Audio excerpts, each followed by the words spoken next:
வணக்கம் அன்பர்களே, வாருங்கள் சர்க்கரை வள்ளி கிழங்கு இனிப்பு உருண்டை எப்படி செய்வது என்று பார்க்கலாம். முதலில் வேக வைத்த சர்க்கரை வள்ளி கிழங்கை தோல் உரித்து எடுத்துக்கொள்ளவும். இதை நன்கு கையால் மசிக்கவும்.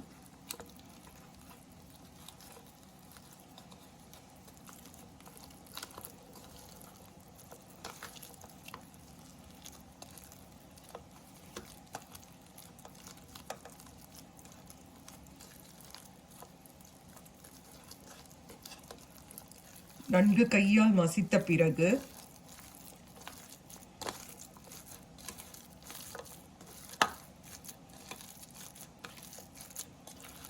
நான் எங்களுக்கு தேவையான அளவில் செய்கிறேன்.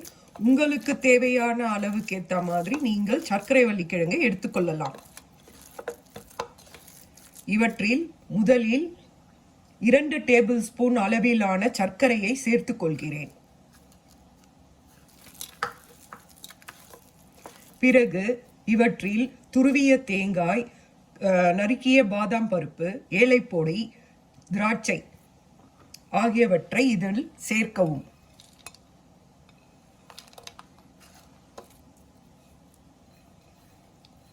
சேர்த்த பிறகு இதை நன்றாக கலந்து உருண்டைகளாக பிடித்து குழந்தைகளுக்கு கொடுக்கலாம்.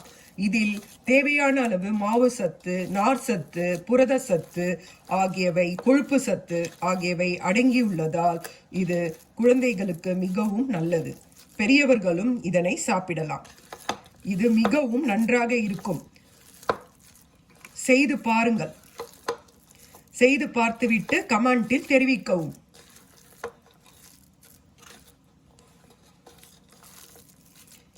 இது மிகவும் குழந்தைகளுக்கு பிடித்த உணவு. நீங்கள் சாயந்தரம் ஸ்கூல்ல இருந்து வந்த உடனே குழந்தைங்களுக்கு செஞ்சு இதை வச்சிங்கன்னா குழந்தைங்க இதை மிகவும் விரும்பி சாப்பிடுவாங்க. இது பசங்களுக்கு ரொம்ப பிடிக்கும், உடலுக்கு நல்லதும் கூட. ஒரு உருண்டை சாப்பிட்டாலே போதுமான சத்துக்கள் குழந்தைங்களுக்கு கிடைத்துவிடும்.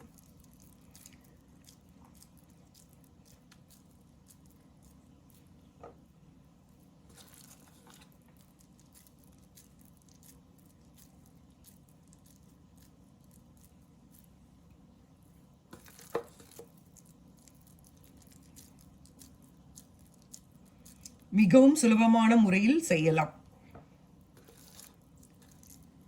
10 நிமிடங்கள் இருந்தாலே போதுமானது.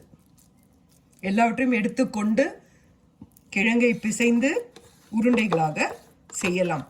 சாப்பிட்டு விட்டு கமெண்டில் கூறவும் அன்பர்களே. நன்றி, வணக்கம்.